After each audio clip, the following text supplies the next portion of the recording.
Greetings, friends. Town Manager Wilson Hooper broadcasting again from historic Town Hall in beautiful downtown North Wilkesboro. Today's episode 4 of the Keynote podcast. If you haven't heard our first 3 episodes, please surf to the downtown North Wilkesboro YouTube page for a listen. We've had 3 great guests so far, and trust me when I say that today's guest will carry on that trend. But before I introduce her, a few announcements. First, we'd originally scheduled to have new Mayor Mark Hauser on the podcast today, but he's asked to postpone a month or so that he can get acclimated to the job before he comes in. So we'll plan on hearing from him next month.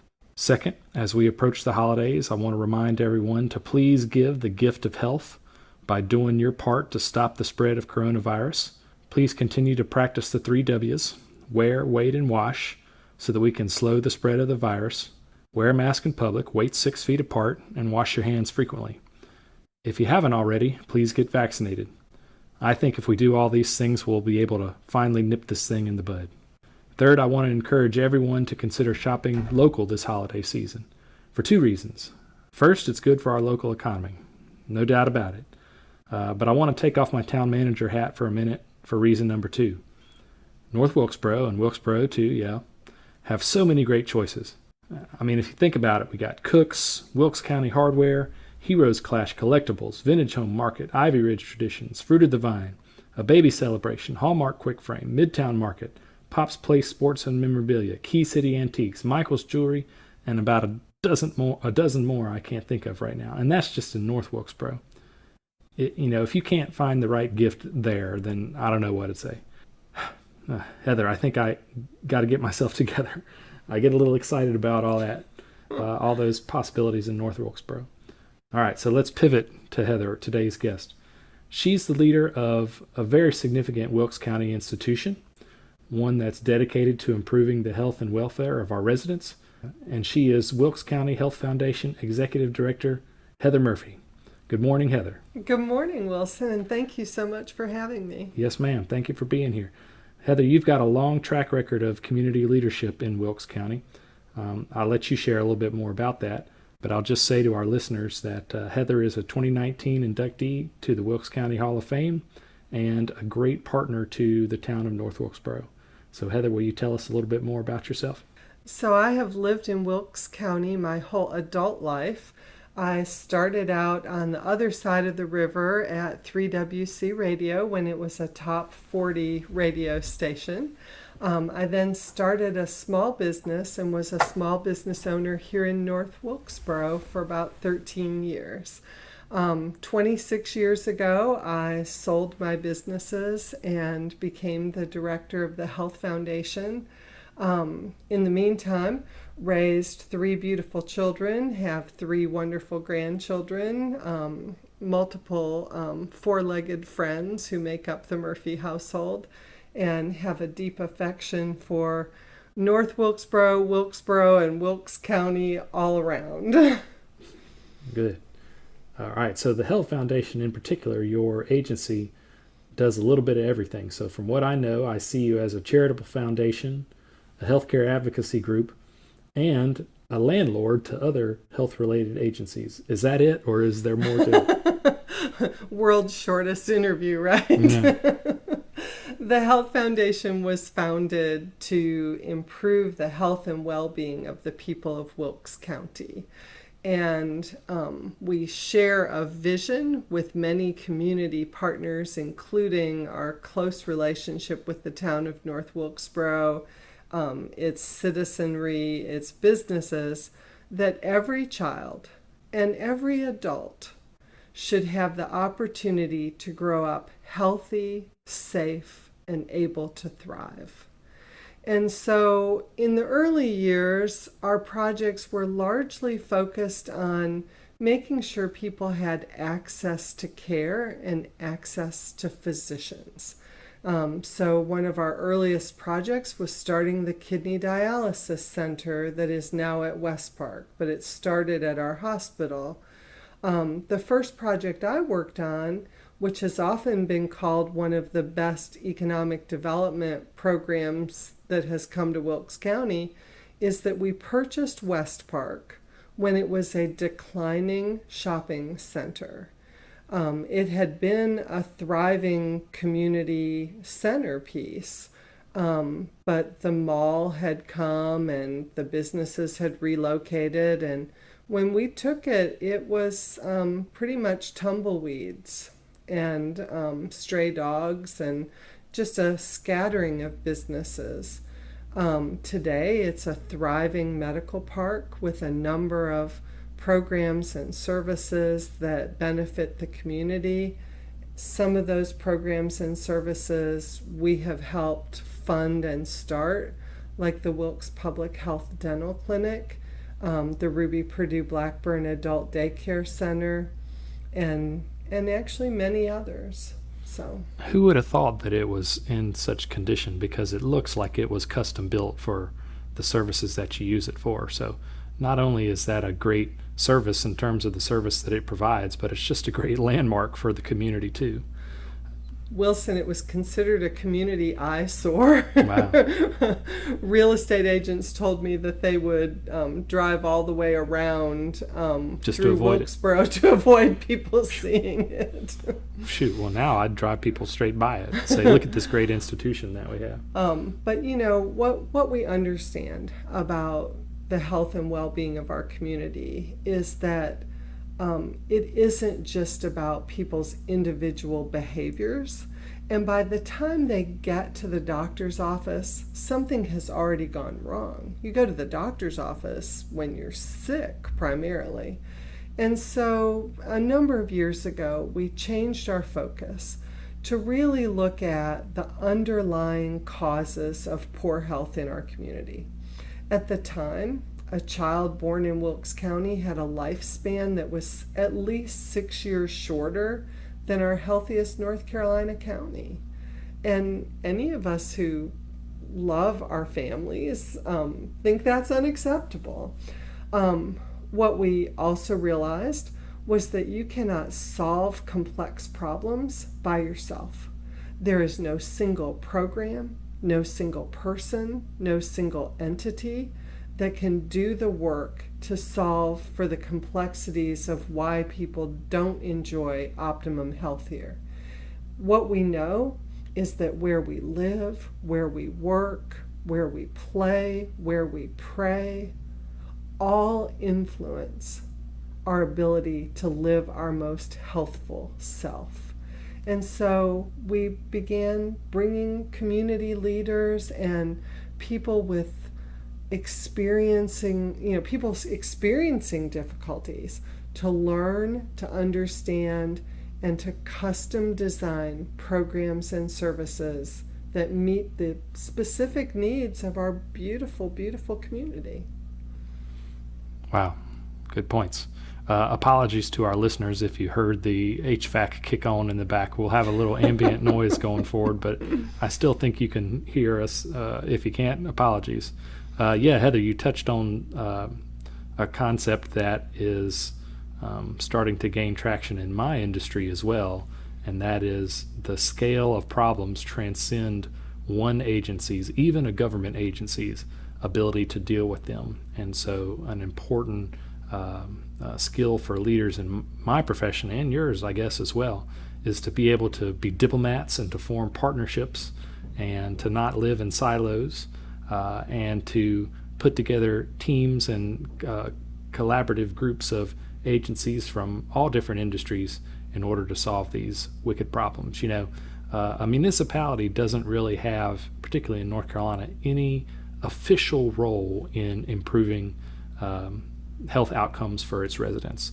But obviously we know it's an important thing, and so we contribute in the ways that we can. So for example, we're responsible for parks facilities, and we know that parks facilities can help people get healthier and avoid obesity and diabetes and all those things. And so even though we don't have an official role in providing health care, we have a role in improving the facilities and the amenities that folks can use to avoid poor health outcomes. And so that's one way that we contribute to this larger effort to help folks be healthier. And there are other ways. North Wilkesboro has some bike lanes in parts of its town, and that allows for connectivity and transportation. The greenway segments that connect North Wilkesboro to other parts of the community, including West Park, including, Wilkesboro. Municipalities who are thriving, if you have a thriving downtown, then you have business, you have visitors, and a thriving economy is directly tied to our health.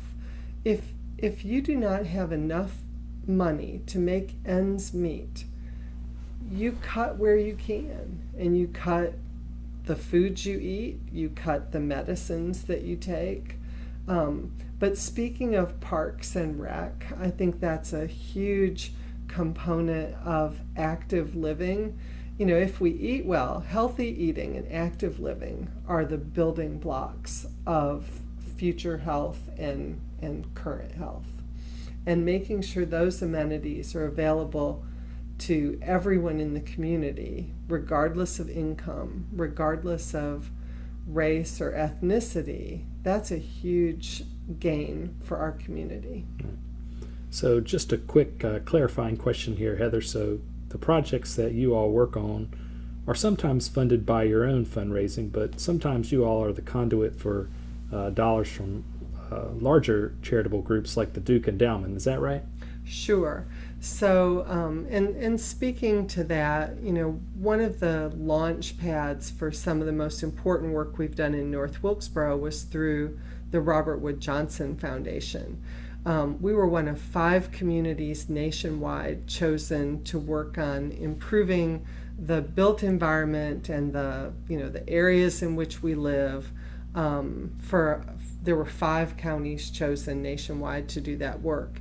It tied in really nicely with our Healthy Eating Active Living initiative that our Healthy Wilkes Action Team had already been working on related to healthy eating and active living. And we learned a lot. We learned a lot from the people who live here. When you ask a child what would make their home better, and they draw a picture of water and say, I wish my house had water. And then you understand that the protective factors for children's health include having their basic needs met. What comes from that ultimately, we have the Shelton Helping Hands Fund that makes sure that if a family has their water cut off, if they don't have a bed for their child to sleep on, if they don't know how to put a food on the table, that we can address those. Housing, huge factor. And again, where a municipality can have influence over the quality and safety of that housing for its residents. And the Duke Endowment has been a huge partner. We had 6 years of funding at $150,000 a year. We are now transferring into becoming mentors for a new group of Healthy Carolinas teams coming in. But one of the outgrowths of that work, Wilson, is something that I'm super excited about and I enjoy working with you on, and that is the Outdoor Economy Action Plan. You read my mind. I was going to ask about that next. So if place is so important to our health, and place is not defined by Wilkesboro or North Wilkesboro or Purlear or Thurmond, if it is about what is right for Wilkes County, then bringing together Wilkes Economic Development Corporation, the tourism groups, the towns and the county, and the Greenway Council, and all of the folks who work in the realm of place, if we can bring those folks together and design a plan that not only makes active living more accessible to the people who live here, but also brings in visitors, brings in tourists, brings in people who will spend their money in our downtowns, spend their money in our hotels and our cabins and our, what is it when you Airbnb. rent out? Airbnb. Yeah. Thank you. I can never get that right. That helps build a thriving community. That helps provide jobs, living wage jobs for people in our community. It's exciting.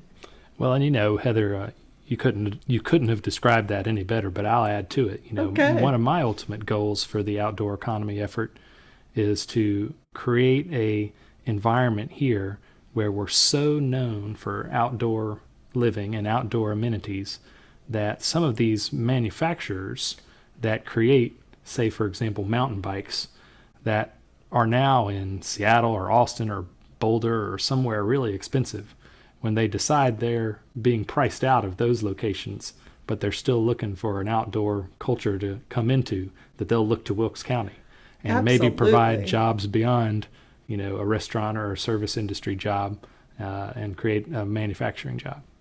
Absolutely, because this is a community that was built on manufacturing, and it's in our DNA that we can sew. I think about backpacks and tents and all of the kinds of things that contribute to an outdoor environment.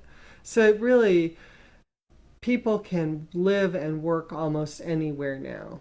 Even professionals can come and live and work here and just Zoom their life away.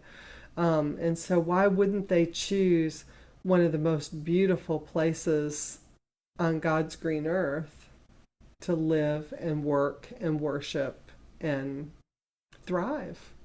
Yeah, no kidding. Well, so anyway, if you're curious as to where that project stands, the group that we hired to put together the plan for us has shown Heather and I and our partners a draft plan, and so we're commenting on that one, and we hope to have a draft for public view and consumption ready by, I can't remember the timeline, January or February? Sometime in the early part early of next spring. year. And we'll ask folks to comment on that. We'll ask the various elected boards to comment on that, and then hopefully have them approve it by April or May. And then that'll be the vision that we follow for development and economic development, and the creation of recreational facilities for years to come. And I will say that, one of our mantras is nothing about us without us. We want the community's engagement. We want people's opinions. Negative feedback is as important as positive feedback, because feedback is a gift. And so, thank you to everyone. We had over 500 people, I think, fill out a survey talking about what they wanted to see and what they thought was most important. And these community feedback events will give folks an opportunity to basically say, yes, yes, no, what about, how might we make this the very best custom plan for our community that we could possibly dream of? Because if we have the right plan, we will find the money and the resources to execute that plan. We're that smart. Maybe you are, but... my partners are that smart. No, not me. All right. I want to go back to something you alluded to a little bit earlier, and that is the Healthy Eating Initiative. Yeah. Did I say that right? Yes. So I know that there are parts of Wilkes County that are considered food deserts, which means people don't have easy access to healthy foods. And so one of the things that you all are doing is to try to bring healthy foods to the parts of the county that don't have easy access to it. And this is important for health, as you can imagine, but it's also important for municipalities like us, because access to healthy food often makes housing projects and other access to healthy food is often a eligibility criteria for state assistance or federal assistance for housing and other related funds that are made available to municipalities. And so it's important that you all make progress on that for us to be able to make progress on some of our goals. So I know that Sierra Watson, who was an intern for the town in the summer of 2020, now works for the Health Foundation and is helping them with that project. So if you could please share with us a little bit more about that. So again, when we worked on Raising Places, one of the issues we saw was the transportation barrier to healthy foods. Just going to the grocery store sometimes took people 90 minutes if they used Wilkes Transportation Authority because of the way the routes went. And other people who were trying to walk places, encountered different issues and stuff. We have a history of if you can't come to us, let's come to you. The mobile expanded school health buses, the public health dental buses that go out to people work. And one of the ideas that came, I think, from a third grader was, why don't you bring food to us? And so Wilkes Fresh was born of a number of partners. The Wilkes Community Partnership for Children was able to secure funding through a state grant from Shirley Randleman's office. And we traveled to, this last year, 9 different locations through the county, selling fresh fruits and vegetables, also offering vouchers through the health department for people who are experiencing poverty or low income to be able to access those foods.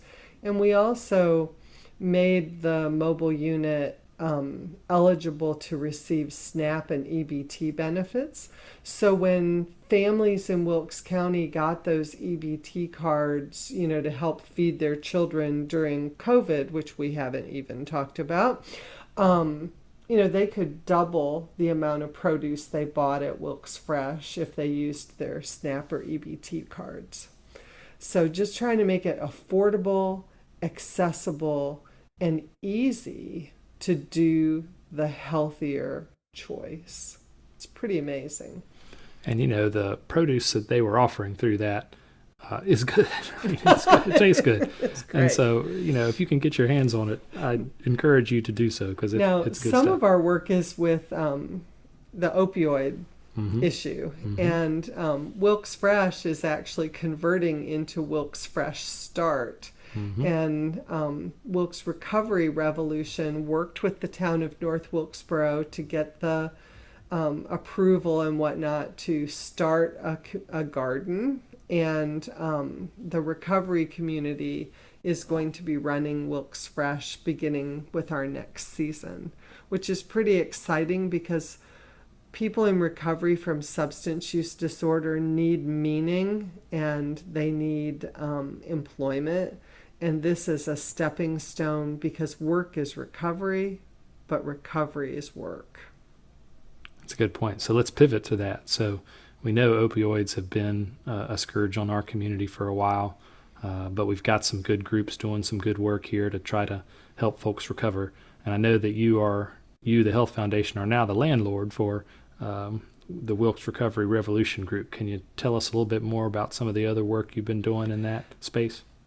So we were chosen by Blue Cross Blue Shield North Carolina and UNC Chapel Hill School of Government to be one of 10 communities in North Carolina, working with them over a 2-year period to identify the best practices and the most needed programs and services in our community and align those efforts. So all of the players in the opioid spectrum are part of this collaboration. It's the Community Opioid Prevention and Education Team. And Wilkes Recovery Revolution is one of the program partners in that.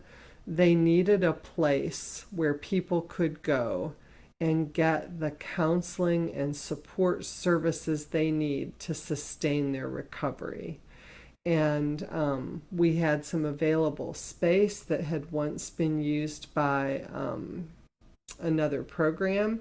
and we were able to make that space available to them at a all of our nonprofit tenants are there at a very discounted rent so that they can put more money into programs and services. Part of the importance of having them at our medical park is that people need to understand that substance use disorder is not a moral failing. It is a physical and behavioral illness that can be treated and overcome. But it takes a lot to do that because it is a scourge. It is a deadly disease. And the big pharma that said, hey, opioids are great. You got pain in your knee, take this. You have a football injury, take this. Oh, you have dental pain? Here's 30-day supply of pain medicines. This was a big pharma created issue. And the courts have agreed with that by as evidenced by the settlement that Big Pharma and states and counties throughout the Appalachian region have just settled on. And for those who've been following the news and wonder how that's going to affect Wilkes County, you'll find out in the weeks to come because the four elected bodies will be taking up that settlement, whether or not to sign on to the proposed settlement and approve it in the weeks to come. So keep an eye out for that. Yeah, our county has signed the memorandum of agreement and they have signed the settlement. We know that if the municipalities in Wilkes County also sign on, that will mean more money that will come to our community. And again, complex problems, it isn't just one program. It's how all of the different programs work together. Law enforcement, judiciary, school systems, health departments, hospitals, recovery services. It's huge. No kidding. All right. Well, let's talk about the elephant in the room now. Uh-oh. The pandemic, COVID-19, coronavirus. You've been a big champion of the 3 W's and the importance of vaccination and so forth so far.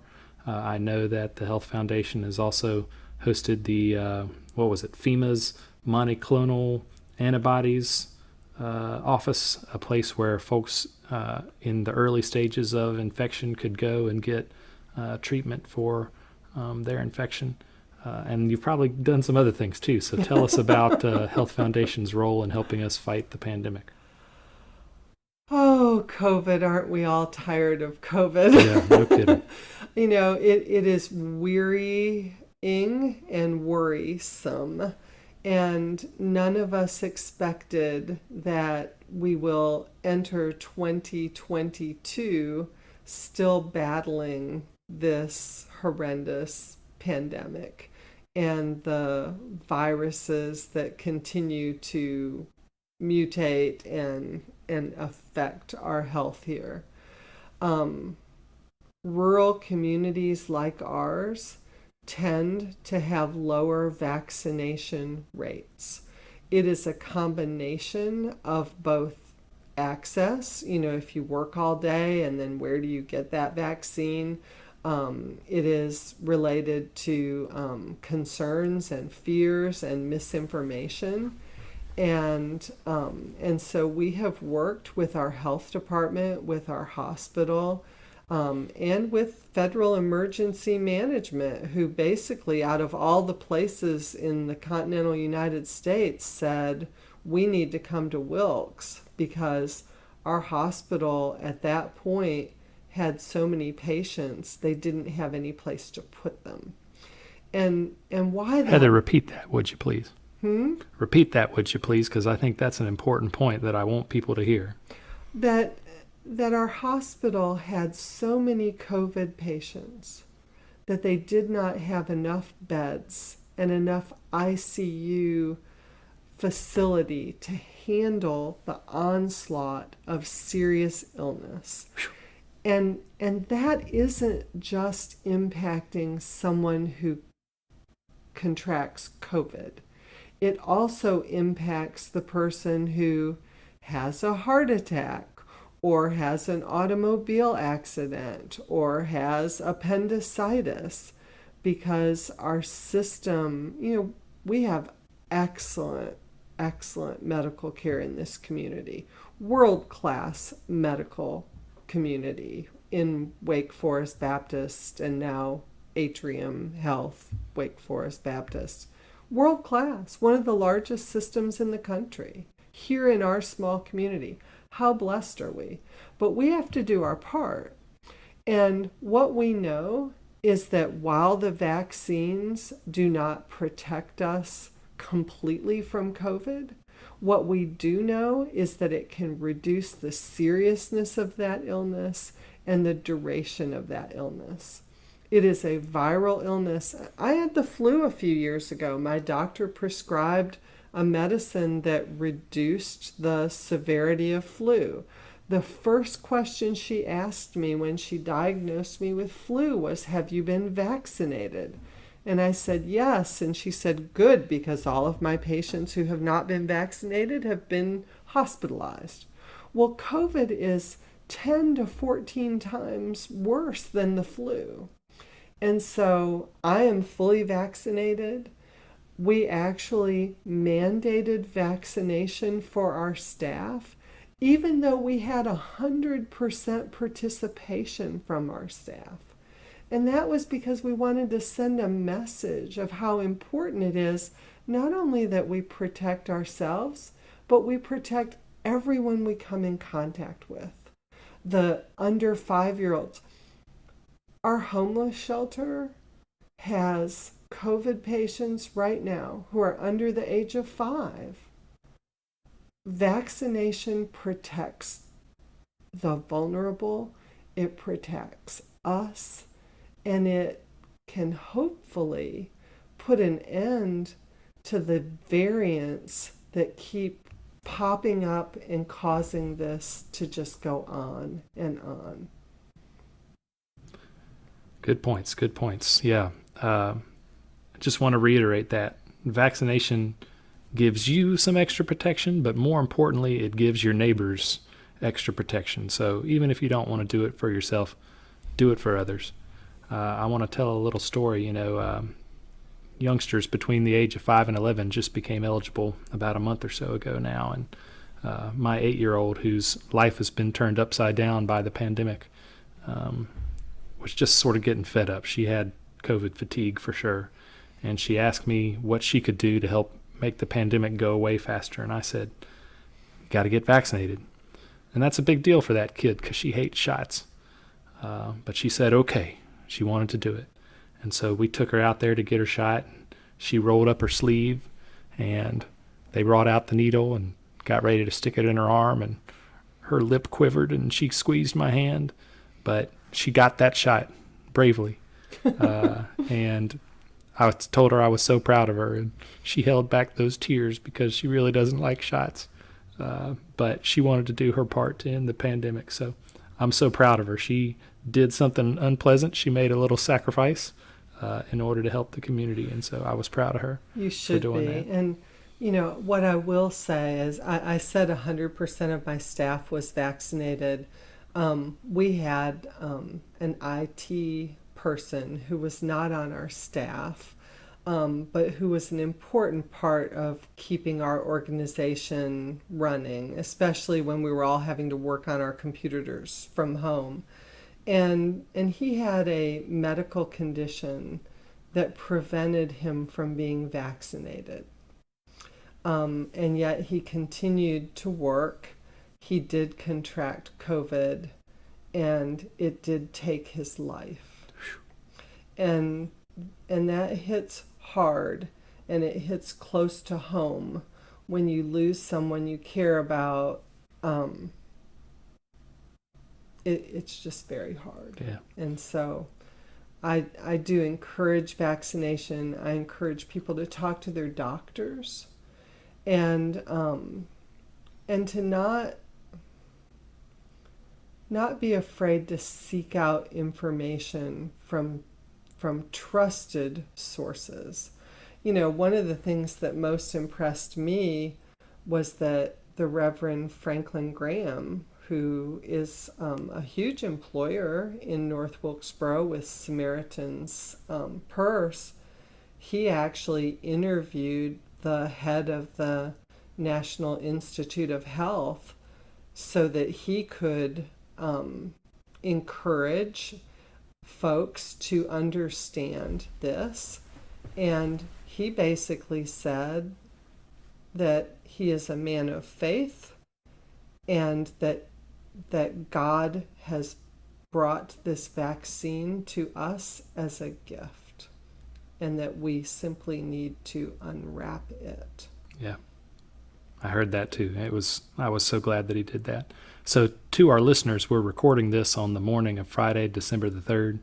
We still haven't heard a lot of information on the Omicron variant. What you've read in the news is the information that we've got too. But we're hoping to get some more information from the state and from our local authorities on that in the days to come. But one thing that they've reiterated is that the vaccine continues to be the best protection from the initial variant, Delta, Omicron, all of them. So if you haven't taken your vaccine, please go get that. And Heather, I want to take a moment here to acknowledge the work of someone else in the local government community here who I think needs a lot of recognition for her work during the pandemic, and that is our health department director, Rachel Willard. Oh, absolutely. She's been a steadfast leader and champion for the 3 W's and other best health practices during this whole thing. And by the way, not everyone knows this, but the pandemic started right after she had a baby. And so the sort of toughest part of her career came around the time when she should have been at home with her new baby. So her being able to balance both her professional responsibilities during this unprecedented time and her home life has been very admirable. And so I just want to recognize her and say to her, if she's listening, Rachel, we appreciate what you have done.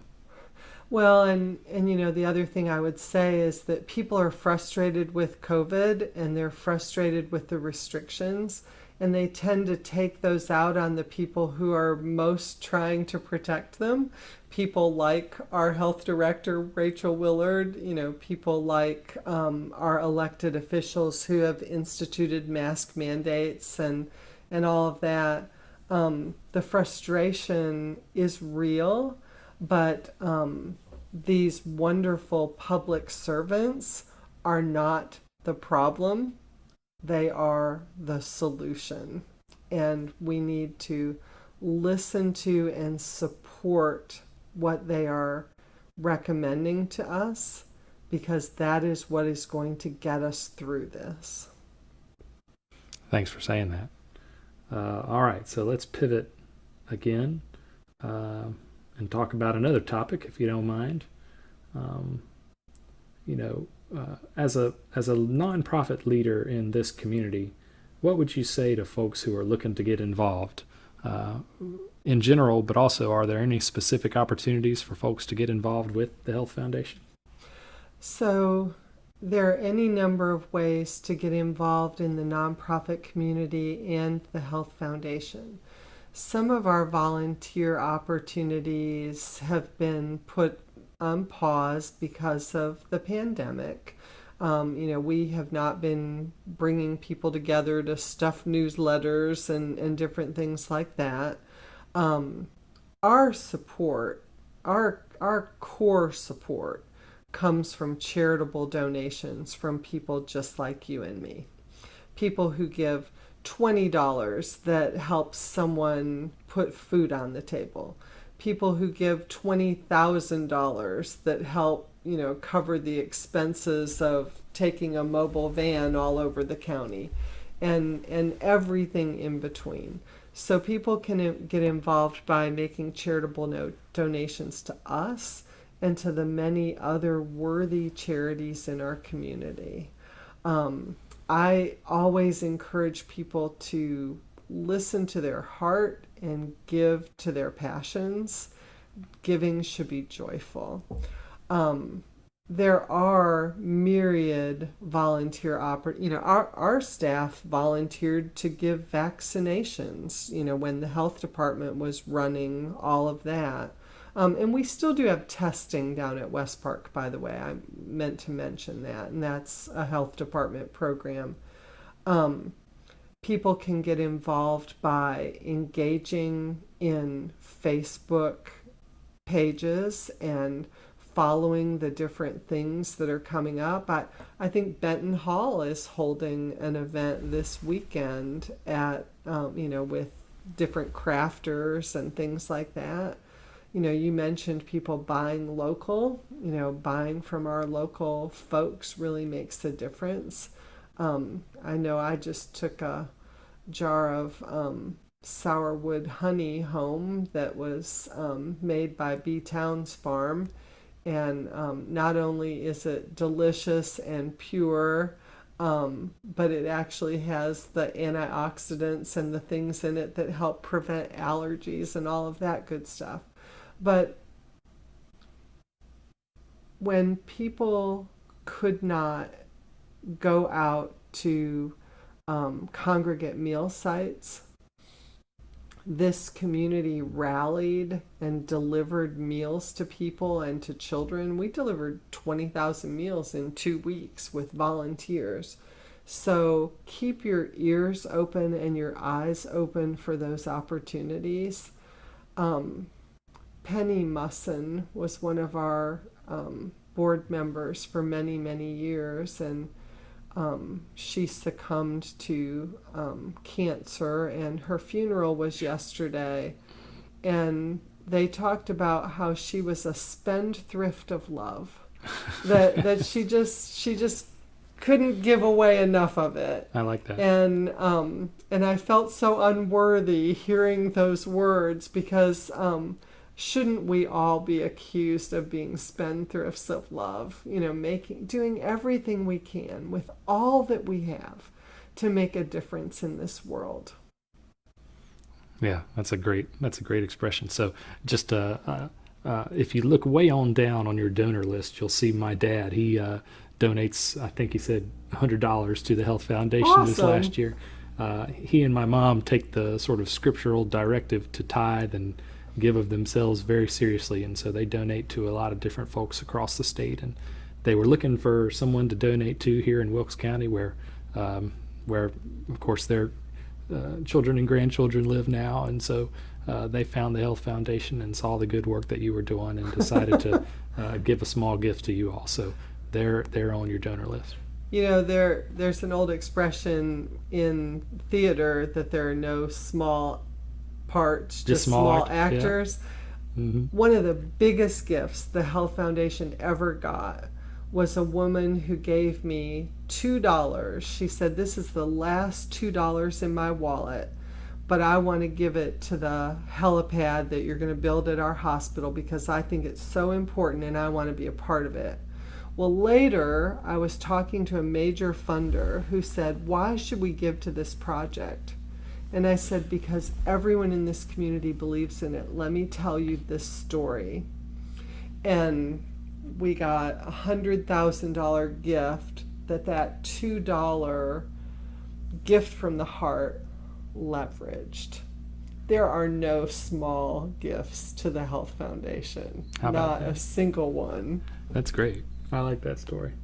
All right, so we're wrapping up here. This has been a great interview, probably our longest podcast, but we could keep going, but we probably shouldn't. But let me just ask Heather a few more questions and then we'll wrap up. So Heather, what's on the horizon for the Health Foundation? A lot of great stuff.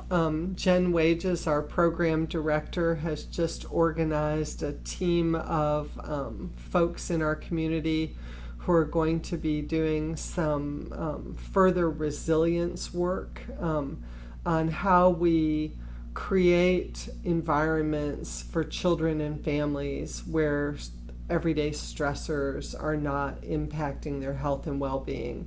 Part of a learning cohort across North Carolina. She does amazing work there.